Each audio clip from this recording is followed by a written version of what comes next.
लेकिन जगत का अधिष्ठान परमात्मा ध्रुव सत्य है। घड़ा फूटता है लेकिन मिट्टी शेष रहती है। इसी प्रकार घड़ा न रहे लेकिन मिट्टी रहेगी, जगत न रहे परमात्मा के अस्तित्व में कोई बाधा नहीं। लेकिन वो परमात्मा है कौन? क्या प्रकृति है? कहने लगे नहीं, अभिज्ञा। प्रकृति तो जड़ है। ब्रह्म सूत्र में सूत्र है ईक्षतेर ना शब्दम। प्रकृति जड़ है। जड़ प्रकृति ईक्षण नहीं कर सकती, दर्शन नहीं कर सकती, देख नहीं सकती। ईक्षते ईक्षण कर्तृत्वात् सर्वज्ञम ब्रह्म जगत कारण। प्रकृति जड़ है, इसलिए कहा अभिज्ञा। वो परम चैतन्य है। तो क्या जीव है? कहने लगे जीव भी नहीं, स्वराट, वो स्वयं प्रकाश है।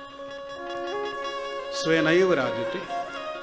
दीपक को प्रकाश करने के लिए घी चाहिए, बत्ती चाहिए, लेकिन परमात्मा को प्रकाश करने के लिए किसी दूसरे की अपेक्षा नहीं। सूर्य उसी का प्रकाश है, चंद्रमा उसी का प्रकाश है। तस्य भाषा सर्वमिदं विभाति। वो स्वराट स्वयं प्रकाश है, लेकिन वो ब्रह्मा नहीं है। तेने ब्रह्म हृदय या आदि कवये।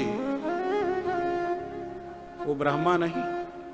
हिरण्यगर्भः समवर्तत अग्रे भूतस्य जातः पतिरेक आसीत सदाधार पृथ्वी द्यामुते मांग। वो हिरण्य, वो ब्रह्मा नहीं।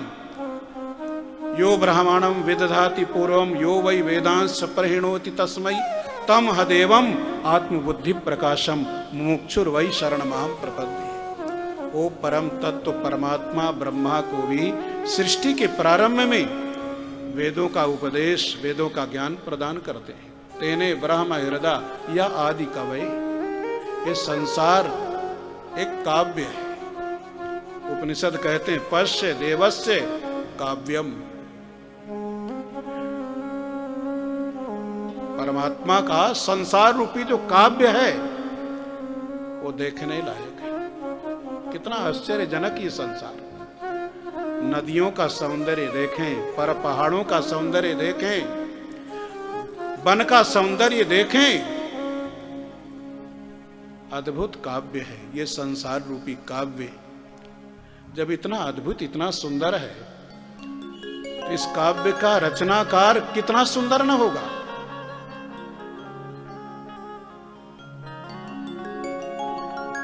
तो ब्रह्मा को भी सृष्टि के प्रारंभ में जिस परमात्मा ने वेदों का ज्ञान प्रदान किया, यो वेदांश प्रहिणोति तस्मै मुह्यन्त यत् सूर्यः। उस परमात्मा के संबंध में बड़े बड़े ज्ञानी जन मोहित हो जाया करते हैं। अगर बुद्धि से समझने का प्रयास किया तो कुछ समझ में नहीं आएगा। अगर भाव से समझने का प्रयास किया, भक्ति से समझने का प्रयास किया, तो समझ में आ जाते हैं।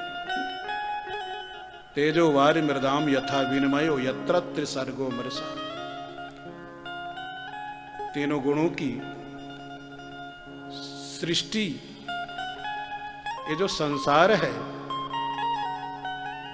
है तो असत्य, लेकिन सत्य जैसा मालूम पड़ता है।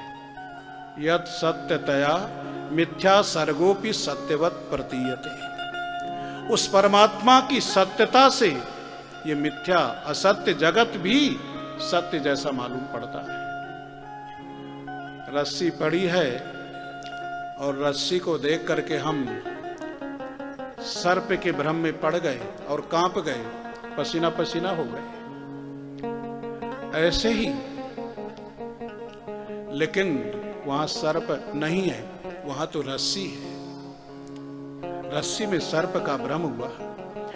परमात्मा में जगत की भ्रांति है, सत्य परमात्मा ही है।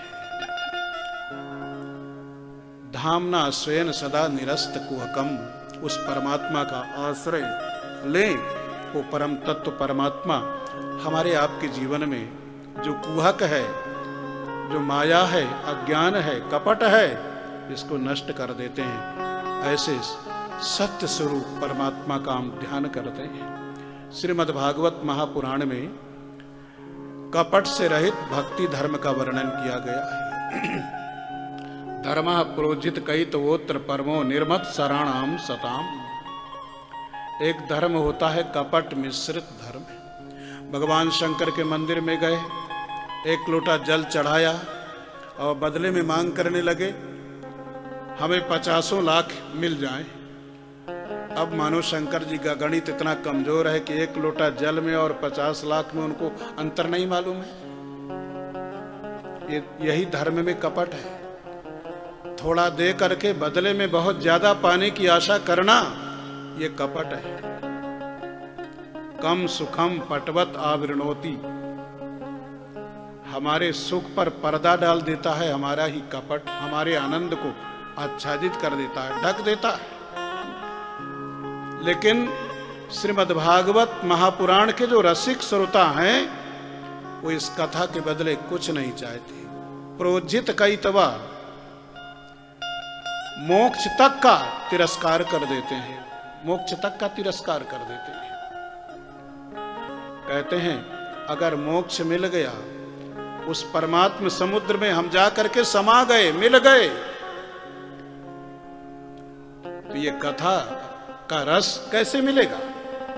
इसलिए मोक्ष नहीं चाहते। कहते बार बार संसार में आते रहें और भगवान की रसमयी कथा का श्रवण करते रहें। भगवान शंकराचार्य ने तो लिखा है, मुक्ता अपि लीलया विग्रहम कृत्वा भजन्ते।